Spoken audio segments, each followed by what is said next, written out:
Life Hacks Beyond Convention with Dee and Sonia. We underpaid ourselves.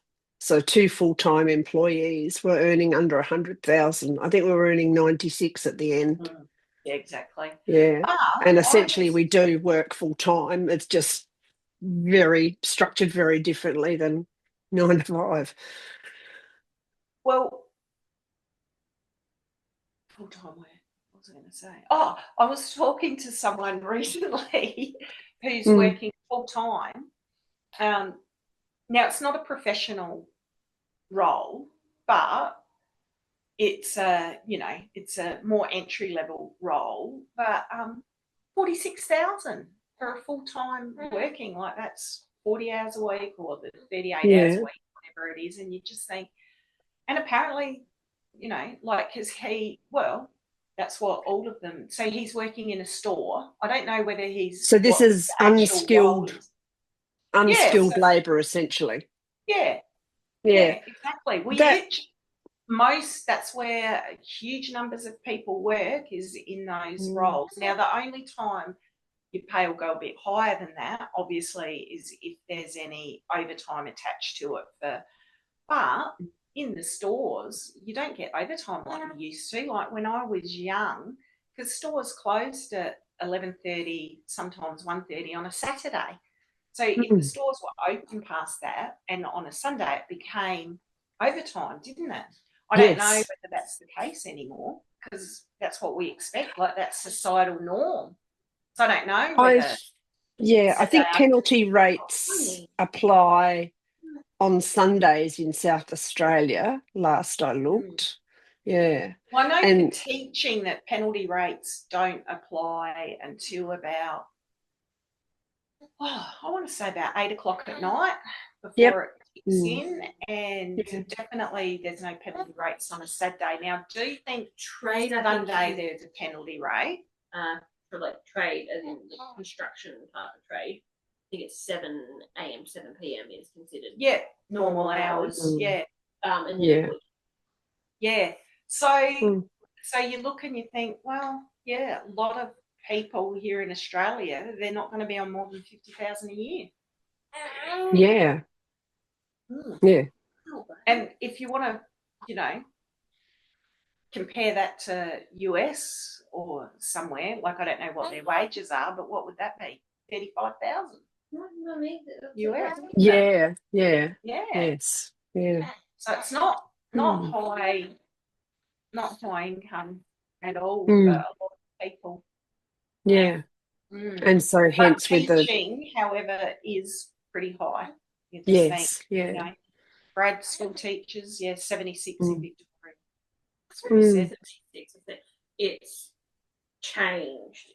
I think it went up to 76. It was 73. I think it went up to 76. Okay, so 73. I know it went up this year. I can't remember what it was. So that's an educated skill. So that's first year though. So and then it goes up from there. That's what you start. And that's where I do think that, because a lot of people talk about what's the use of a university education, and especially if it costs you a fair bit to get your qualification, and my response is, I had paid back my university degree in only about 3 or 4 years of teaching. I paid back my what I owed, and then every year after that, I'm just on higher money than I could have ever been without a university degree. If you could degree, like my degree did nothing. In fact, my degree almost stopped me from getting a normal job because I was too overqualified. But I wasn't qualified enough to do any of the skilled jobs. Well, that's true. It does depend on your degree, because my other daughter, she feels like her degree hasn't really helped her either. Yeah, it has helped me now because I was able to use that to get my master's for teaching. Yes. But that was 8 years of not being able to use my degree. Yeah. That's a long time for that. Level of commitment and investment, isn't it? So it just depends. But then you look at doctors. I was watching this YouTube clip of an Australian doctor. Actually, so the thumbnail was something like are Australian doctors rich or something like that? Mm.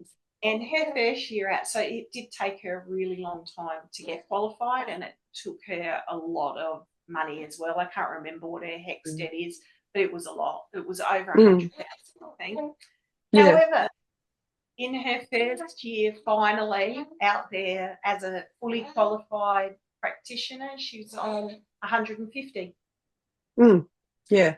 So it's like, well, I guess, it will take her a little while to pay off her debt, Yes. years, and you've got to also account for the fact that it took her a lot of years to get there.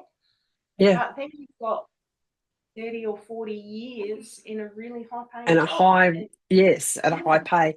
Then you've also got, if you're going to do GP or something like that, your clinic costs, your staffing costs, all the rest of it. And that's where I think it really knocks some people around that have an education like that, because if they haven't been in business, they're not aware that if they're paying their receptionist $25 an hour, it's costing them $50 with their insurance and everything else. So yeah, work cover insurance, yeah, all sorts of things like that.